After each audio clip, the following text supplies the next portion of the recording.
high friends welcome to कनिकायल channel इन्हीं நம்ம சேனல்ல பூரி செய்யற சென்னா மசாலா எப்படி செய்து பார்க்கலாம் அதுக்கு வந்து நான்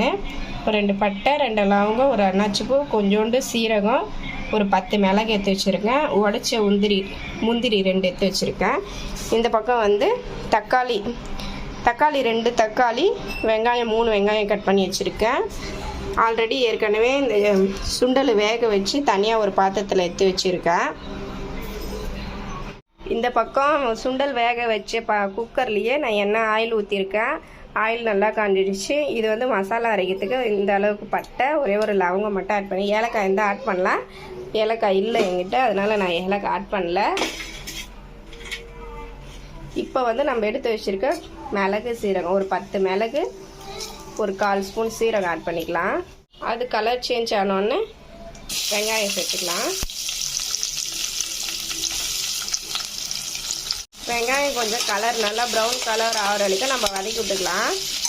கொஞ்சம் கூட உப்பு ஆட் பண்ணிக்கலாம் உப்பு ஆட் பண்ணால் கொஞ்சம் வதங்கும் அதனால் உப்பு கொஞ்சம் கல் உப்பு ஆட் பண்ணிக்கிறேன் இது நல்லா வதங்கட்டும் ஃப்ரெண்ட்ஸ் வெங்காயம்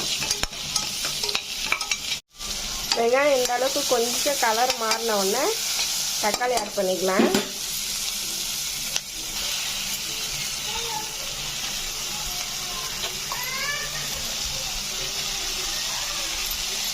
தக்காளி ஆட் பண்ணதா கூட நான் ஒரு ஸ்பூன் இஞ்சி பூண்டு பேஸ்ட் ஆட் பண்ணிக்கிறேன்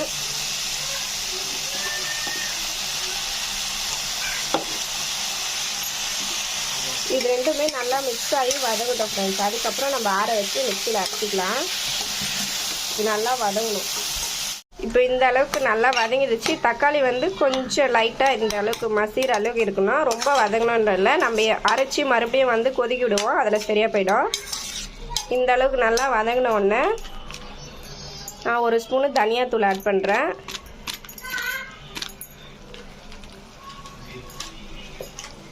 தனியாத்தூள் குழம்பு மிளகாத்தூள் வீட்டில் இருந்து ஆட் பண்ணிக்கலாம் அப்படி இல்லை நான் வந்து சிக்கன் குழம்பு தூள் வந்து ஆட் பண்ணுறேன் ஒரு 2 ஸ்பூன் ஆட் பண்ணுறேன்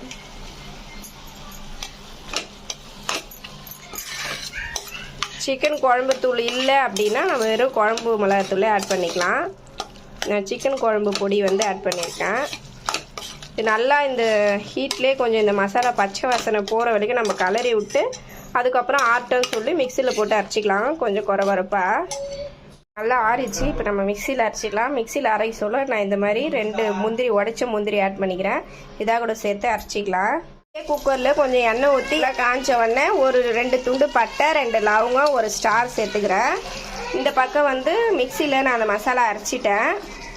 பொரிஞ்ச உடனே நம்ம அரைச்சி வச்சுருக்க அந்த மசாலா ஆட் பண்ணிக்கலாம் இதாக கூட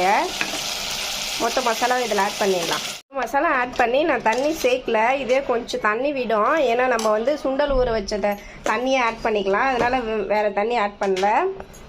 இப்போ வந்து கொஞ்சம் கறிப்பில் ஆட் பண்ணிக்கிறேன் இந்த ஸ்டேஜில் நம்ம உப்பு பத்தலைன்னா செக் பண்ணி உப்பு கொஞ்சம் சேர்த்துக்கலாம் நான் குழம்புக்கு தேவையான உப்பு ஆட் பண்ணுறேன் இதை நல்லா கொதிக்கிட்டோம் ஃப்ரெண்ட்ஸ் நம்ம ஊற்றின மசாலா நல்லா கொதி வந்துடுச்சு சென்னா வந்து கையில் இந்த மாதிரி மொத்தமாக இல்லாமல் கொஞ்சம் நெசுக்கி போட்டுருந்தேன் ஏன்னா வந்து திக்னஸ் வரும் அதனால் கொஞ்சம் நெசுக்கி வச்சுருக்கேன் கையிலேயே இப்போ இதாக கூட ஆட் பண்ணிக்கலாம்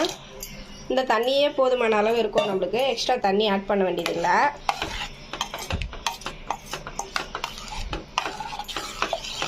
அவ்வளோதான் ஃப்ரெண்ட்ஸ் இது கலரி விட்டு நம்ம ஒரு 5 விசில் விடணும் 5 விசில் விட்டு அப்புறம் ஏர் ரிலீஸ் ஆனோடனே ஓப்பன் பண்ணி பார்க்கலாம் இப்போ ஒரு 5 விசில் விட்டுடுறேன்